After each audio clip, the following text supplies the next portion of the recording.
I'm John Franke at the scene of the Mountain Road fire in Ogden. We're on Mountain Vista Drive, and I want to show you just how close this fire came to some of these homes in the neighborhood. That's the burn scar, really just feet away from some of these homes. This fire began around 1 o'clock on Saturday morning. Overnight, there were no evacuations caused by the fire, despite how close it appears it came to this neighborhood, but it spread quickly. Viewer video shows the glows of the flames as they burned this mountainside here in Ogden, not too far from Mountain Road.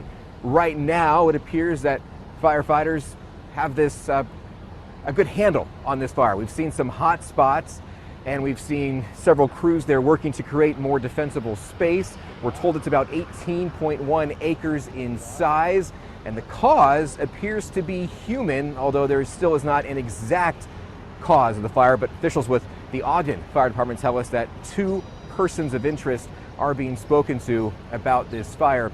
I spoke to some of the neighbors out here who say this is very scary and a wake-up call for our very dry and busy fire season. It's interesting because my previous job was a fire marshal in Summit County, Colorado, and I just moved here a year and a half ago. And one of the reasons why I left that area was there was too much of a risk of wildfire. So here I am in my backyard. There was a wildfire. Our vegetation is so dry, and we're seeing our fires grow quite quickly. So the more prepared you are if a fire is in your area, the better off you will be.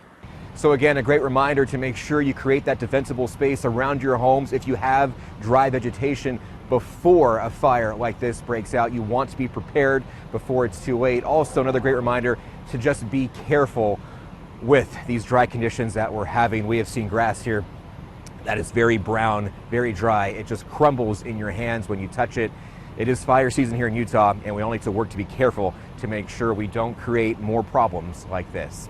Here in Ogden, John Franke, Fox 13 News, Utah.